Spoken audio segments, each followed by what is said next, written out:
大家好，又係 Alvin 中史 channel 啦。今日 Alvin 想同大家分享嘅 topic 係中華人民共和國嘅對外關係，當中會以2024 DSE Past Paper 嚟講下呢一課嘅溫習重點。根據往事啦，2013、16、18、21、22同24年都有出過，咁2026咧都有機出呢個 topic 㗎，所以呢課係大熱嚟嘅。咁所以呢家幫大家整理下呢一課嘅探討重點，因為考問嘅重點非常之多啦，咁所以咧我就分開3件重大嘅事件嚟到討論1949年到2000年之間嘅對外關係。咁即係咧有3個方向嘅，第一係1949年嘅一邊倒政策，1955年嘅萬隆會議同1970年嘅中美修好。咁事不宜遲，我哋即刻開始。由於第二次世界大戰之後，國際嘅形勢分開咗蘇聯為首嘅社會主義陣營同埋美國為首嘅資本主義陣營兩大陣營，而中華人民共和國同埋蘇聯同樣係奉行社會主義，所以咧就向蘇聯咧就建交啦。加上國共內戰嗰陣時，美國支持國民黨政府，建國之後咧，美國仍然支援遷往台灣嘅國民黨政府，阻礙咗中共嘅統一大計，所以咧冇朋友啦。所以情況之下，中共唯有咧就同蘇聯採取一邊倒政策，奉蘇聯為老大哥，緊跟史太林建設國家路線。所以1949年10月1號，中華人民共和國正式成立。第二日，蘇聯即刻同中國建交啦。1950年，中蘇簽訂中蘇友好同盟互助條約。條約主要內容就包括蘇聯答應喺國防建設同埋工業建設上面給予中國物資同埋技術嘅援助。而最重要嘅係，中蘇兩國其中一個呢，一旦受到其他國家侵略，另一邊呢就需要俾軍事同埋其他援助。中國亦都參照蘇聯嘅計劃經濟建設模式，建設發展第一個5年計劃，主要發展重工業。計劃建設694個項目當中，有156個喺蘇聯協助之下順利投產，以求建立社會主義工業化嘅初步基礎。總之啦，呢段時間中蘇關係非常之 friend， 咁樣喺呢段時期咧，外交策略咧就係對蘇聯一邊倒，所以咧喺中共建國第一年嗰陣時，得18個國家同中國建交，而呢啲多數都係共產主義國家嚟㗎。建國初年，尤其喺韓戰之後，中國喺國際上面受到美國為首嘅西方國家嘅嚴密封鎖同埋孤立，喺聯合國嘅席位上面亦都被中華民國佔據，而好多周邊非共產主義國家咧，亦都對共產中國咧抱有疑慮同埋恐懼，所以萬隆會議咧就俾中國提供咗一個絕佳嘅平台，嚟到向廣大嘅亞非國家展示其和平友好嘅外交形象，打破好戰、擴張等等負面宣傳。所以萬隆會議咧就喺印度、巴基斯坦、錫蘭、緬甸同印度尼西亞5個國家共同發起嘅。1954年12月，呢5國嘅總理喺印尼度開會，就正式邀請其他嘅亞非國家喺1955年喺印尼嘅萬隆召開一次龐大嘅國際會議，旨在促進亞非國家之間嘅了解、友好同埋合作，並且探討大家關心嘅問題。咁喺萬隆會議開始嗰陣時，中國代表周恩來提出求同存異嘅方針，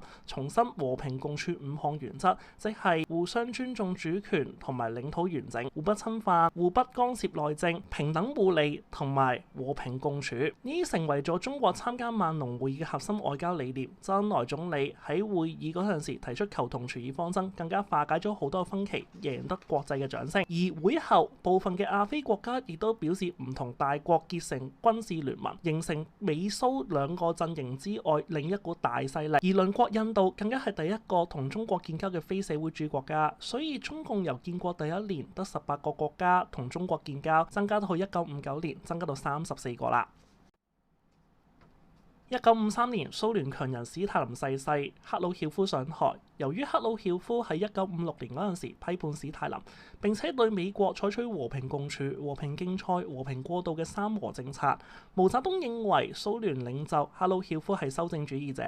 中國就嗰陣時同蘇聯就開始交互啦。當時中國啱啱開始第2個5年計劃，但係蘇聯次次都批評大象運動。後嚟1960年7月，蘇聯突然召回在華嘅專家，停止晒對中國嘅經濟同軍事援助，並且終止晒所有合作計劃，中蘇關係急轉直下。1963年到1964年，中國發表9篇文章批評蘇聯修正主義，兩國關係惡化。1969年3月，大批蘇軍侵入珍寶島，中國軍隊與之反擊，中國邊防軍擊退咗蘇蘇聯軍隊之後保衛咗領土啦，但係中蘇關係咧就瀕臨破裂嘅位置。呢個時候中國就諗啦，依家美國同中國關係敵對，中蘇關係亦都敵對，咁若果兩邊夾攻中國嘅話咧，後果就不堪設想㗎。所以中國為咗防止兩邊夾擊咧，加上1970年代文革嘅左傾之風不如以往激烈，所以就開始有意向美國提出修好啦。而另一方面，1961年越南發生內戰，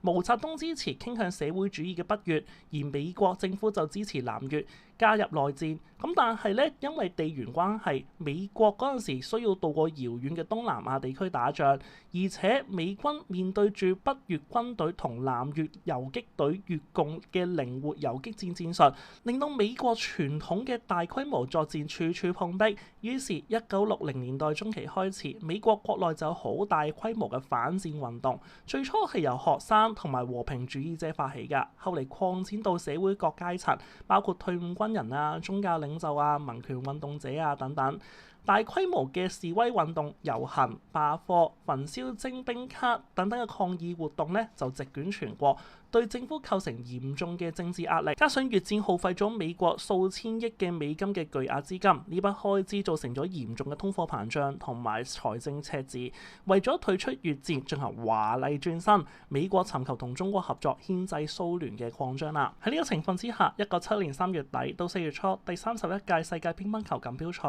喺日本名古屋舉行，中美運動員好意外咁樣相遇。咁當時咧，美國乒乓球球員格倫科恩嗰陣時咧就誤上咗中國乒乓球球隊嘅巴士啦。咁嗰陣時咧，因為好緊張嘅政治氛圍嘅情況之下，車上嘅中國運動員咧開頭冇有夠膽咧嚟到同呢個科恩交談㗎。咁嗰陣時咧，中國隊嘅明星球員莊則棟咧就主動上前，通過翻譯同科恩握手交談，最後咧仲送咗幅黃山嘅風景畫咧俾佢作為份禮物。咁第二日嗰陣時咧，阿科恩咧就回贈翻莊則棟一件印有和平標誌同埋 Let It Be 歌詞嘅 T-shirt。咁呢個畫面咧就俾全國記者嘅捉到啦，咁樣成為咗一時嘅國際新聞。中美運動員友好互動嘅消息迅速傳翻北京之後咧，毛澤東最後決定邀請美國乒乓球代表團咧訪問中國。1971年4月，美國乒乓球隊咧就應邀去到中國作賽啦。喺後嚟咧，美國咧迅速取消對華嘅貿易禁運。7月，美國再派遣國家安全助理基辛格秘密訪華，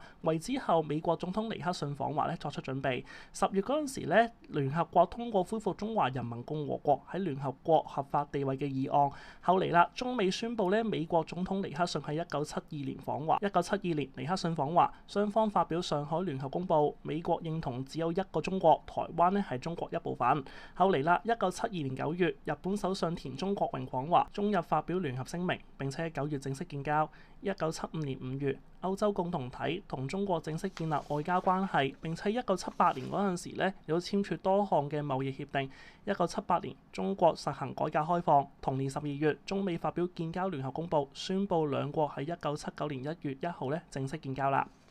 好啦，咁呢個時候咧，我哋睇 past paper 啦。題目係咁樣嘅，改寫自2024 DSE past paper，從亞非會議同埋乒乓外交兩方面，並援引史實分析中國如何透過呢兩件事件拓展其外交關係。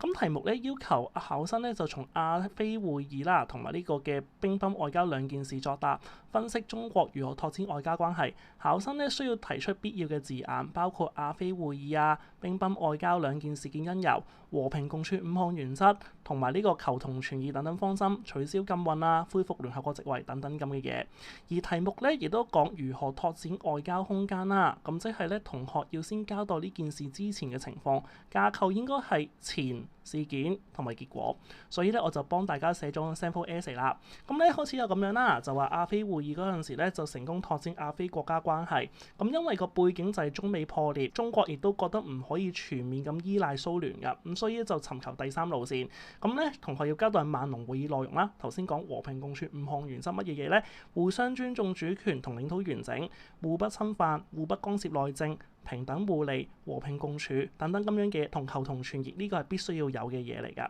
咁個作用咧就係抵制美國同蘇聯嘅殖民主義，因為講過啦，呢個係冇超級大國喺入面嘅一場會議嚟㗎。咁所以咧就尋求第三路線，咁所以結果咧就好多建交嘅國家出現咗啦。咁就呢個亞非會議就係以前只係嚟到有蘇聯啦，咁同美國關係敵對啦，咁所以呢家就要嚟到拓展外交路線，咁跟住最後咧就係外交嘅路線咧就增加咗好多啦。咁第二，兵不外交，咁同學要交代中蘇關係破裂，包括頭先講嘅珍寶島事件，同埋越戰所帶嚟嘅反戰聲音。咁同學亦都要交代個內容，包括兵不外交乜東東啦。因為美國球隊嚟到中國之後咧，咁結果亦都取消咗呢個貿易禁運，係咪？咁跟住咧，最後個作用就係有中美聯合公佈啊、建交聯合公佈啊等等咁樣嘅，同埋呢個加入翻聯合國啦。咁樣，今日分享係咁多，多謝各位。中意呢條片朋友，歡迎訂閱我哋嘅 channel 同 like 我哋條片啦，拜拜。